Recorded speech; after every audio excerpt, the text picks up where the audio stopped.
Hi everyone, look, thank you for joining this presentation. My name's Andrew Hickey and I'm a Professor of Communications at the University of Southern Queensland in Australia. I'm presenting this paper on behalf of a group of colleagues who I've been working with over this last couple of years. Associate Professor Stewart Riddle is my colleague here at the University of Southern Queensland. Professor Rob Hattam, Professor Barry Down and Dr Alison join us from the University of South Australia, and Dr Janean is based at Murdoch University. Over this last couple of years, we've been progressing publications and various considerations of the way that the relational might provide a useful response to the policy transformation that has been occurring in Australian schooling over this last couple of decades. Broadly defined as neoliberal, these policy transformations have a couple of prevailing features. You probably appreciate what I mean by this concept, this terrible empty signifier of the neoliberal. We see sort of similar things occurring globally at the moment. Certainly Gert Viestra has been prominent in defining what this might look like. But we argue that the neoliberal turn to the policy transformation of Australian schooling has had a particular feature related to the devolution of teachers' professional practice and the ability that teachers have to enact approaches to teaching that respond to the moment and the context of the school and students' lives. Our argument here is that the relational provides something of a panacea to this and certainly a response to the transformation that's occurring.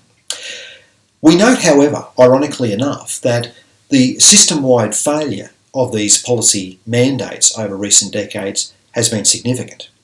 A number of reports and various commissions and other similar inquiries have been launched over recent years to ask why Australian schooling is in fact going backwards on various measures. Many of those same measures, in fact, that the neoliberal policy turn has defined as its markers of success. We argue, in fact, that there then does indeed need to be an urgent reconsideration of the decontextualised, top-down, one-size-fits-all policy approach that defines Australian schooling.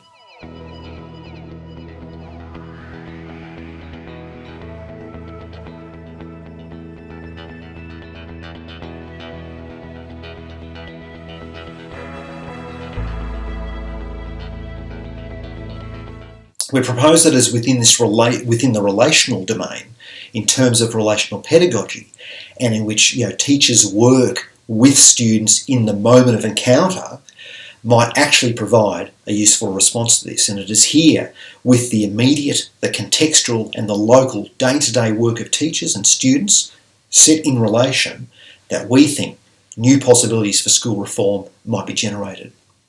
The relationship between teacher, student and knowledge evolves as the primary site of learning, and it is from this that a deep sense of the contextualisation that frames and sets the possibilities for learning and the encounters that teachers and students might share equally opens possibilities for reimagining what schooling might be. So the current reform agenda in Australian schooling exerts a dual effect. First, it issues considerations of the context within which schools operate, and it provides a set of overarching principles against which all schools should operate, regardless of the peculiar context within which individual schools operate. It also reformulates a set of performative truths, as Stephen Ball calls these, for establishing the ordinary everyday life and work of teachers and students. Now, extending this point, Connell has referred to the insistent effects of audit cultures and accountability frameworks as key indicators or markers of this neoliberal term, and that have had the effect of constraining teachers' work and reducing teaching to a set of discrete and codified practices which simultaneously ignore the complexities of teaching as an in-placed, embodied and relational practice. Denying the deep contextualisation that education operates within in turn masks and obscures the material realities that confront teachers and students in the day-to-day enactment of learning, while reducing the possibility for a far more emplaced, responsive and transformative pedagogy that accounts for the contextual characteristics of the school. So through mediations of what should be learned, enacted through the formulation of nationally mandated curricula and assessment frameworks and the delegation of highly scripted forms of pedagogy, which are in turn ritualised forms of practice or represent ritualised forms of practice that disavow the unique and singular character of classrooms, of schools, and indeed the encounter, that moment of encounter between student and teacher. the creative instincts of teachers and students are eschewed. These are reduced to then standardised versions of sets of practice that define what counts as good teaching, as good schooling and good learning. These things have surfaced in chorus with the regimen of national testing, school performance criteria, league tables and other effectiveness rankings that narrowly define what is possible within schooling and that narrowly define the practice of educators and the performance of students. But again, this policy transformation has failed, and markedly so in Australia. The response, however, has not been to eschew these policy transformations and rethink this neoliberalised turn, but instead to double down. So what then can be done? In response to the situation I've just named, is this current situation in Australian schooling, Bingham and Rowan have argued that one way to disrupt the existing formation of schooling is to examine the question of the relationship fostered or the relationships fostered within schooling more broadly. Furthermore, Hattam and Prosser observe that no amount of restructuring and or reculturing that is not driven by a concern for the pedagogical relationship will make a sustainable difference to learning outcomes. Now, these views provide a useful cue for considering how school reform agendas might be more effectively enacted at the school level. We assert, following Bingham and Rowan and Hattam and Prosser, that school-wide renewal and transformation must commence at the pedagogical level. Furthermore, it is at the interface between the student and teacher and the production of knowledge that education represents that profound understandings of the material conditions that define the school context and the modalities of student learning and teacher expertise can be uncovered to provide the foundation of meaningful and sustainable reform agendas. What we're getting at here, of course, is that this centres a focus on the relational. Now, a relational pedagogy, as described by Bingham and Sedorkin, Edwards Groves and colleagues, and Anna-Louise Lundblad and various other authors, emphasises the dynamics of being in relation and what the situation, the context of this relationality brings to the educative dynamic. A relational pedagogy treats the ordinary day-to-day encounters between teachers and students as pivotal moments in the pedagogical act. It is within these encounters that teachers can reframe the focus of learning on the formation of positive relationships rather than punitive behaviour management regimes, and that's from Morgan and Co. So such encounters tend to proactive engagements between teachers and students, which are aimed at nurturing rich and meaningful interpersonal exchanges to shape the experiences of learning.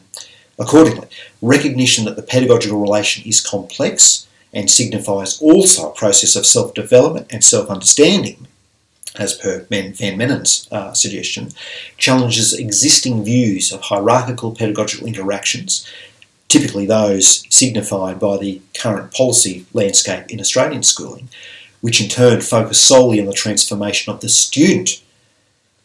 It is this relationship between teachers and students, and wherein teachers also will engage in this moment of an experience of transformation, that defines a relational pedagogy. Relational pedagogy actively resists the normalising effects of what Lingard frames as the dominant actually occurring pedagogies that occur and function in response to landscapes such as the one we're encountering here in Australia currently, and indeed work to provoke recognition of the idiosyncratic, the in-the-moment, and the unique contextualised character of the pedagogical encounter. A relational pedagogy corresponds with the recognition of the relationship the teachers and students form in the moment of the encounter and according to the immediate and contextualised possibilities for learning that emerge under the conditions inherent therein. So central to this relationship is the recognition of the deep contextualisation that teachers and students encounter. Any policy regime applied to schooling that doesn't take account of the context, of the immediacy of that moment of encounter, is prone to failure. Teachers, students and schools are situated, historied and emplaced entities, which carry complex associations of experience and past encounter that inflect the contours of learning and the immediacy of the teacher-student relationship. Working from a relational perspective means reorganising and recognising this complexity and taking time to establish the parameters of the relationship and the contextual dynamics that influence the encounter and the learning that then proceeds. It remains, however, that this capacity to invest time in the meaningful nurturance of relationships is at a premium under current formulations of schooling. Here is one of the more pernicious effects of the neoliberal turn in education. It eschews the time and the capacity for time that teachers and students have to build relationships. Existing formations of high-stakes learning in schools regiment time down to the nth degree, and the time available for teachers and students to interact and engage with each other is minimal. What we're arguing here is that, look, being able to find these moments for interaction become crucial. So, situating the pedagogical relationship as foundational to reform initiatives identifies the precise point at which meaningful, contextualised reform agendas can be activated. It is according to the dynamics inherent to the pedagogical relationship made possible in a setting that important insights into local school reform initiatives will emerge. It's these that provide the foundation, we think, for contextually relevant, school-based reform agendas. Now, we cast these considerations in terms of the tripartite conceptual framework of the immediate, the contextual, and the local as three conceptual points for consideration for understanding and contemplating how school reform agendas, contextually realist school reform agendas, might derive their conceptual basis, and for how they might then undertake this process of translating the immediacy of the teacher-student relationship and the relationships made possible within a school site into school-wide reform agendas. In terms of the immediate, we borrow from Hargraves, who notes that an effect of educational reforms has been to discourage teachers from engaging in the process of professional knowledge creation, by which, in rapidly changing social conditions in schools and society, the profession generates new knowledge to become more effective. This gets back to this concern for the neoliberal turn, as we've discussed this, and Hargraves sort of identifies that neatly. Hargraves also, however, points to the fundamental challenge of activating school-centred reform initiatives, and in particular refers to the cognizance that alternative versions of schooling require in order to run counter to existing formations. A relational pedagogy emphasises that the immediacy of being in the moment, and that accordingly draws out teachers and students to the possibilities that are available in that moment of encounter, at that point of encounter. This sense of immediacy requires teachers to maintain cognizant responsiveness to the moment and the possibilities that emerge for engaging with students and activating learning. Again, it's those moments of encounter, those moments of exchange between student and teacher that will reflect the school context and in turn provide the basis for reform agendas. These things are the base point. These things are crucial.